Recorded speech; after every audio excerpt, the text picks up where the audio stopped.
County supervisors recently voted to adopt the All-In Sacramento plan that strives to address the challenges of people experiencing homelessness.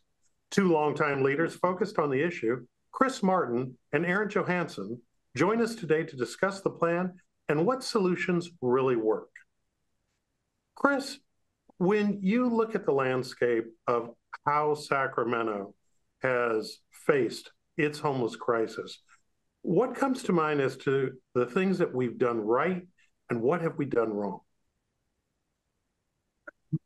I think that people in positions of power and influence have really well-meaning thoughts about how to deal with homelessness. What I find is that it's not a one-size-fits-all problem. Therefore, one-size-fits-all solution is not going to work, and that doesn't work. From my vantage point, the Housing First approach works for a few people, but not for the whole homelessness problem. Housing First approach. Aaron, what is that exactly? I'm not sure what that is. So Housing First has been in vogue for about 15 to 20 years, and it's really an initiative that HUD it has advanced based on research, and it really says that we bring people into housing as they are. Come as you are. There is no requirements. There are no rules for at the time we house you. The idea is that it shouldn't be housing only, that services and supports should be provided to a person, and that they're in the driver's seat. They decide what to accept, what to follow, and what to do, as we as service providers are accepting them as they are, but helping them to the next step. And what I find with that, Aaron, as you know, is that once they're housed, 99% of the people don't want services. They're perfectly happy. They're warm, they're dry, they can do whatever they want to do inside the confines of their roof. And so why bother to go through all of the craziness of getting clean and sober or dealing with their mental health issues? They don't have to. And I guess I want to say that we are not in total agreement with that it's 99% of the folks that, my experience is that Housing First works for the majority of people, but there's a huge contingent of folks, as Chris mentions, that it doesn't work for, and we don't have solutions for them. So I think that part of the problem is that what the government likes to do is say, this is the answer, this is the direction we're going to go, this is the only things we're going to fund. And then from there, we're expected to implement, and then we're losing a whole bunch of people that it doesn't work for. So, Chris, let's go back to your objection to Housing First as being like a blanket solution or a blanket approach. What are the unintended consequences from your perspective of the Housing First strategy that the policymakers did not contemplate or take seriously enough? Let me just take cottage housing as a perfect example. Cottage housing started out 30 years ago with Quinn cottages, which were 60 tiny homes long before tiny homes were ever started or ever even thought about. And it was a clean and sober community. Transitional housing, which means that the people could stay there for up to 18 months. And what they did when they came in was to begin to work on the causal factors of their homelessness. And our approach was very much client-centered, which means that it was the residents' plan for themselves. It was what they wanted to achieve in the 18 months to 2 years that they were there. And we had screaming success about it. We can't do that now. With Housing First, no, we can't. We're not allowed. Because you can't get funded for it. You could do it, but you can't get funded for it by the government. In our case, we can't do it because our buildings are also owned by Mercy Housing, and their whatevers don't allow us to be clean and sober. They get Housing First money, and they have tax and investor consequences. But finish your point. So you have this amazing track record in terms of the work that cottage housing has done, where I believe the statistics are that 75% of the people who went through your historic program went on to be sustainable in their new life circumstances. And you're saying that you can't do that now. Walk us through step by step what has happened and how the outcomes are different now? Well, what has happened is that we have to take whoever is next in line on the continuum of care and with SHRA. So they may or may not be appropriate for our program and for what we can do. So and SHRA is the City County Joint Powers Authority, right? Right. Yeah. Sure. Sacramento Housing Authority. And so they come into we don't have a say over whether or not they can come in. They're next in line. They come in, they have a cottage. They don't have to participate in anything. They don't have to be clean and sober. They can do whatever they want to do. And so because we can't say this is a clean and sober facility and we want you to work on your issues, if they don't want to work on their issues, they don't have to do anything. They can just live happily ever after in their cottages, and they can drink, they can do drugs, they can do whatever they want to, again, within the confines of their home. And what that does for us is to really impact the people who are trying to be clean and sober. So we have created another group within called Community Within at Quinn of the people who want to be clean and sober. And they're working on their issues. They're working on whatever their issues happen to be. Incidentally, which is the majority and which is the minority? Oh, far and away, the minority is the Community Within people. The people who want to get clean and really sober. Want to change their lives, who want to live sustainable, healthy, participatory lives, living in communities that where they can use the skills and the issues that they have dealt with to make their own community stronger. Okay, Erin, I want to get you in here. I'm scratching my head right now because it sounds like you're a supporter of this approach. Give us a little bit of backstory so we can understand where you're coming from. At Hope Cooperative, since the 90s, we have been a housing first organization before it was ever required of us, of the government. We have always served people with serious mental illness, the most vulnerable, whoever the county referred to us or our people. And so what we did is we attempted to get them housed and to encourage them to take part in the services that we made available. But we were also providing intensive case management and really walking alongside every single person, small caseloads for years. And we had great success. It was well over 90% sustainable housing during most of those years. I will say that it's gotten a little bit less successful since methamphetamines have become so rampant within the homeless community. That has made the job a lot harder.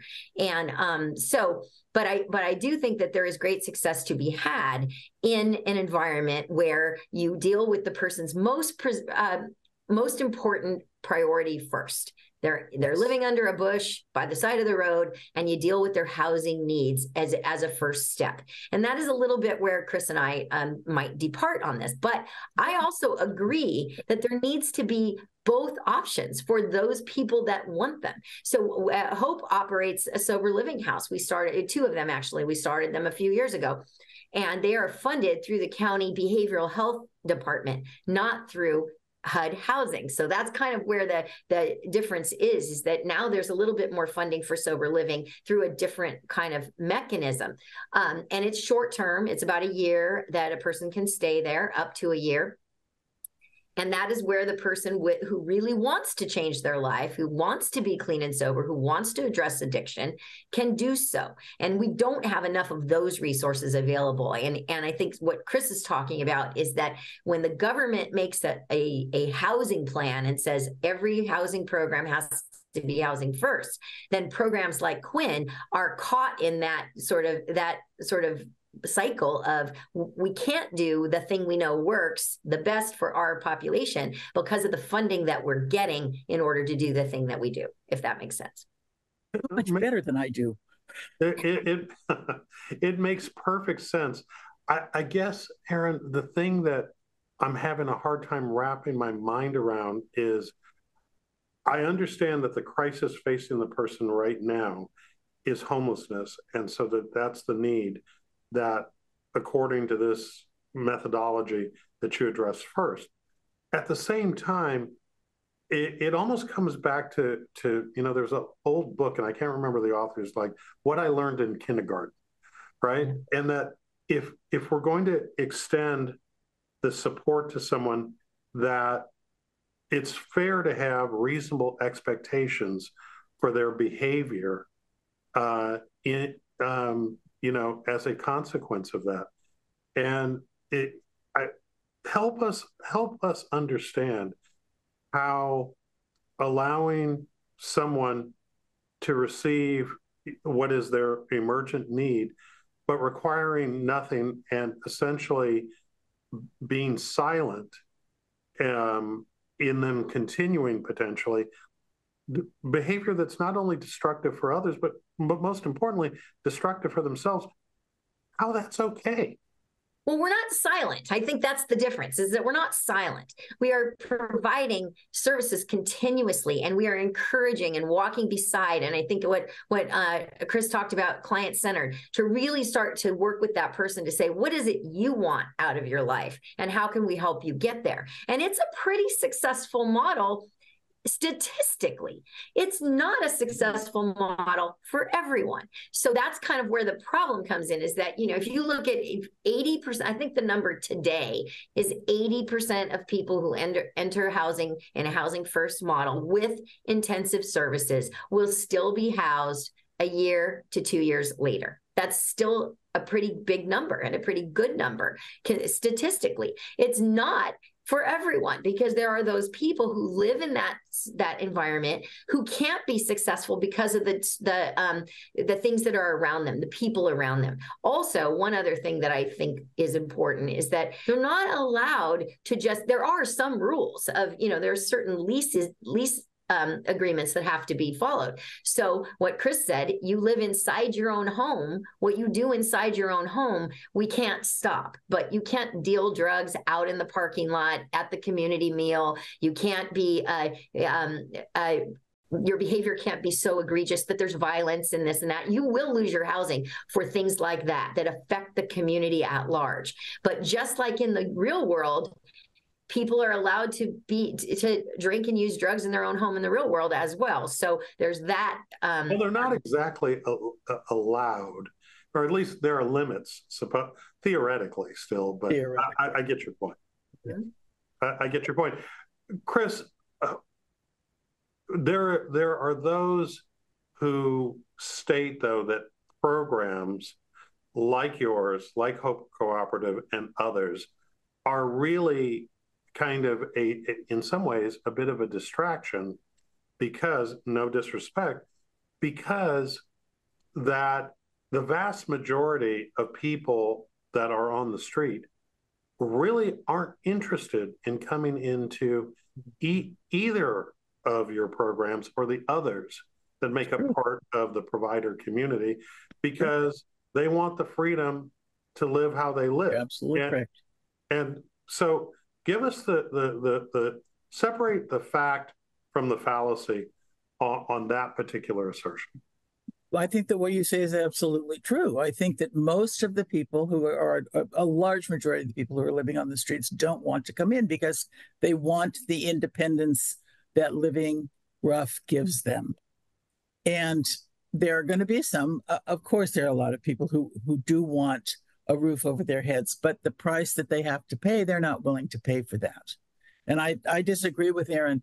We have tried very hard to evict a number of people where violence has occurred, where I know that they're selling drugs in Quinn, at Quinn Cottages, but I have to catch them in the act. Well, that's not going to happen. They are living in my community. I can watch them walk past my window and wave to me because I know them and they're likable people, but I can't evict them. So I can't even make my gated community a safe place for all the residents. And I don't know the answer to that unless you've got very specific rules and regulations about who lives there and they sign a contract saying that they will abide by those rules. But if I just take Joe Schmo off the street because he's homeless and give him one of the cottages at Quinn, and we do walk with our people. I talk to everybody when I'm there, and they all know who I am. And all of our personal development coaches are there, and they're working with people, and they're working with people who want to be with whom want to be worked. I think it's a huge dilemma, the business of independence versus requirements, and I mean we deal with it with our children as well. You have to bear some of the consequences of your actions if you want to become a strong, sustainable, human being. Okay. Does that make any sense? It makes perfect sense. Let's move to All In Sacramento, this new plan that was just adopted by the County Board of Supervisors. Aaron, what's going to be different about this new plan that the last 7, didn't accomplish? Right. Well, I kind of know a lot about this because I was the chair of the Continuum of Care Board, where this was born about 3 years ago, where All In Sacramento started to happen. And I will tell you, the major difference between then and now is that no one was working together at all. The city would get an allotment of money from the government, and they would spend it in their way, and the county would get their allotment of money, and they would spend it in their way. And then the Continuum of Care would try to take their piece of the money and fill in some gaps. There was no cohesion amongst what all of us were trying to do out there. And it was a mess. As a service provider, as a community, as a person living on the street, what you encountered was a mess. If you didn't know the right person or have the right phone number or have the golden ticket, you were not going to get housed. What is different today is that these entities have agreed to work together. It's difficult bedfellows because they all have different objectives, really. The city, and approaches. But they are really trying to work together in a cohesive manner to develop pathways for people to get from the streets to housing, those that want to and those that participate. They're trying to do that in a way that is not so difficult to navigate. So I think that what has happened with All In Sacramento has been tremendous because it has gotten all the right people to the table to have those hard conversations and to try to come up with something in our community that has a chance of being successful. Prior to All In, there wasn't really a chance of being successful because all of the different strategies were at cross purposes. Chris, you have a thought on this? I think Aaron did a real good job of explaining. And I'm very hopeful that it will work. I am eternally hopeful. Right. And I think that's what I have is hope. It's still difficult. It's not solved. And part of the problem is that as I think Chris alluded to in the beginning, and kind of what was your original setup question is, what's working and what's not working. What is necessary is about a 6-pronged approach. Yes. We need more affordable housing. We need more shelter space while we wait for that more affordable housing to be available. We need more drug and alcohol treatment. We need more mental health treatment. We need employment resources so that those people who can be successful can move out of the very, very scarce and expensive permanent supported housing. We also need, excuse me for interrupting you, we also need some resources for people who are just about to lose their homes. 100%. Prevention resources, 100%. Yes, exactly. Because we have to stop. There aren't any of those. Yeah. We need all of that in much larger supply than we currently have.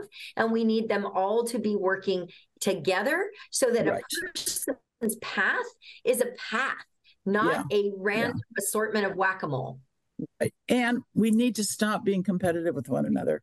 And that's what happens when there's just a pot of money, is that we are all grappling for that little whatever the pennies are that we're grappling for.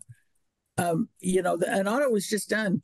$24 billion in the last 5 years has been given to California to deal with homelessness.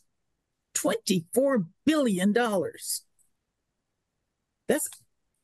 and the way that you emphasize the B in billion on that kind of goes back to the way that a lot of people feel these days, which I'd like you to react to, Chris, and then Aaron, I'd like you to jump in on this too, which is that there seems to be a hardening of people who feel that homelessness is hopeless in terms of trying to solve. And they've gone from compassionate to exasperated. Mm-hmm. And so you have actions like our DA, who has initiated litigation against the city of Sacramento, but he's not alone. There are actions, both formal and informal, taking place all over California.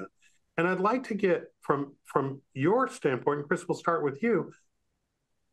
What is it that is reasonable for the public to expect in terms of a plan like All In Sacramento or any other activity to show some real progress that's measurable and that people can feel that this issue is really starting to get movement on? I won't quite answer that question, but what I will say is I don't see any incentive for ending homelessness. What? Explain what you mean. There's no incentive to end homelessness. There are a lot of people that are concerned about it. There are a lot of people who are worried. There are a lot of people who are experiencing homelessness that are miserable. But what's the incentive for ending it? Follow the money. We have bureaucracies after bureaucracies after bureaucracies that are dealing with this money. It's providing a whole lot of jobs for people. It's providing a lot of money for the developers.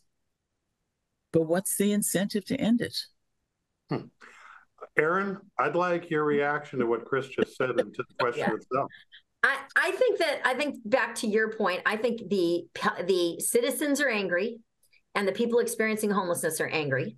And they have the right to be angry. I mean, everyone has the right to be angry. I think that there's been a historical failing due to some really reasonable circumstances, all the way back to the Great Recession, when we didn't build one unit of housing for about 8 years. That's where it starts. We're way behind in our capacity to house people in California and in Sacramento as well. Not just affordable housing, all housing. So that's part of the problem. Then we have a pandemic where we brought all kinds of people inside to the underutilized motels, which was great. And then that money ran out and then they're all back on the street again. And we have a criminal justice system that I'm going to say doesn't participate with the rest of us. So in the during the pandemic, there was orders to reduce the jail population. So lots of people went out into the street to homelessness without a plan. And so, and that continues today. So I'm not an advocate for keeping people in jail, but I'm an advocate for having a plan for those folks when they're exited from jail so that they can have a place to go, so that they can get the services they need so they don't recidivate. The district attorney is speaking what the community, speaking the community's anger, but he's not offering up solutions about post-incarceration release. And neither is the sheriff. So if they were to participate with us and really be all in Sacramento, we might be able to deal with some of that piece of the problem as well. Hold on for just a sec. You're saying the DA and the sheriff aren't participating. This plan was passed by the County Board of Supervisors. They are part of the county's leadership. They're elected officials, and they have their own. I understand that they're elected, but are you saying that they were not partners in this process for this plan that you have so much hope for? Not to the extent that I think they should be, which is to participate in having an exit strategy for the people that leave incarceration and being part of how do we do that better, because there isn't a plan for that. And that's a piece of the number of people on the street. It's not all of it. I'm not saying every homeless person on the street is a criminal or every homeless person came from the jail. They didn't. But some number of folks are exited from incarceration every day, and they're exited to homelessness. So we all need to work together on that. And I think they need to come to the table as well. And maybe part of that criminal justice budget should be spent on post-incarceration release. And I think that we also have to remember that it took us 50 years to get here. Yes. We're not going to solve this problem in 5 or 6 years. It's not going to, or in a year. I mean, these programs are touted out and rolled out, and they said we're going to end homelessness. Well, we're going to end homelessness in 30 years if we do it right and we have everybody on the same page. Mm-hmm. But we're a society that is very impatient, mm-hmm. and we want a solution now. We don't want to see tents on the sidewalk anymore. And you talk to those of us who are on the ground, it's not going to happen that fast. Well, we're going to have to leave it there. There's last count, there was somewhere between 16,000 and 20,000 people that are considered to be homeless in Sacramento County. And so let's hope that this new plan and efforts by advocates and leaders like yourself start to make a difference. Thank you both for coming on, and good luck in your work. Thank you. Thank you for having us. All right. And that's our show. Thanks to our guests, and thanks to you for watching Studio Sacramento. I'm Scott Syphax. See you next time right here on KVIE.